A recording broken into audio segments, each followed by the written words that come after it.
কিছু আলেম জিকিরের সময় প্রথমে তাদের পীর সাহেবের কলবের দিকে মোতাবাজ্জু হয়ে জিকির শুরু করেন। শরীয়তের দৃষ্টিতে এই আকীদা কেমন? সম্পূর্ণ ভ্রান্ত আকীদা এবং বিশ্বাস ভাইরা আমার। কোন পীরের কথা অন্তরে কল্পনা করে জিকির করা যাবে না। জিকির মানে স্মরণ। জিকির মানে কি? কার স্মরণ? স্মরণ করছেন আল্লাহর, কলবে রাখছেন পীর। এটা তো শিরক। এটা হলো কি? অনেকে পীরের ছবিকে সামনে রেখে তারপরে জিকির করে, নামাজ পড়ে, আছে না নাই?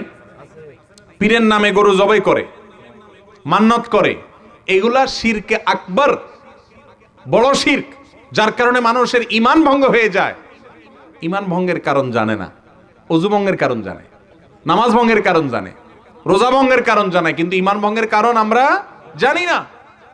আল্লাহর জায়গায় যদি পীরকে রাখেন, সঙ্গে সঙ্গে ঈমান ভঙ্গ হয়ে যাবে ভাইরা আমার।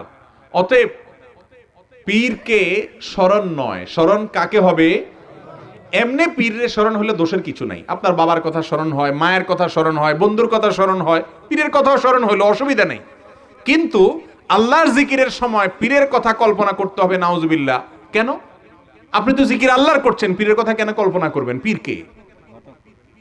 ও পীর বলে ঘটক, নাউজুবিল্লাহ।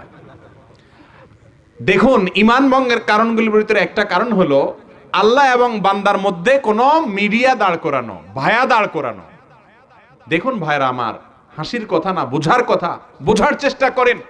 আমাদের আল্লাহর সঙ্গে আমাদের সম্পর্ক ডাইরেক্ট নাকি মিডিয়া দিয়া? ডাইরেক্ট।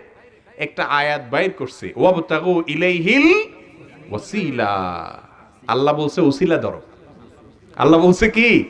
উসিলা ধরো। এই জন্য বলে পীর ধরতে হবে, ডাইরেক্ট আল্লাহরে পাওয়া যাবে না। ভাই, ওসিলা শব্দ এটা কি বাংলা না আরবি? আপনি যদি ওই আরবি আয়াত পড়ে বাংলাদেশি ভাষায় বলেন উসিলা ধরো, তাহলে তো হবে না। উর্দুতে, বাংলাতে, হিন্দিতে উসিলা আর আরবিতে আল্লাহর কোরআনের ভাষার উসিলা, এটা দুইটা এক না।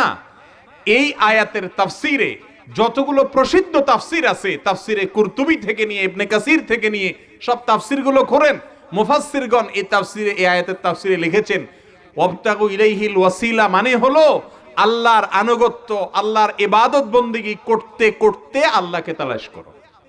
কোন মিডিয়ার ভায়ার কথা, দালালের কথা এখানে বলা হয় নাই।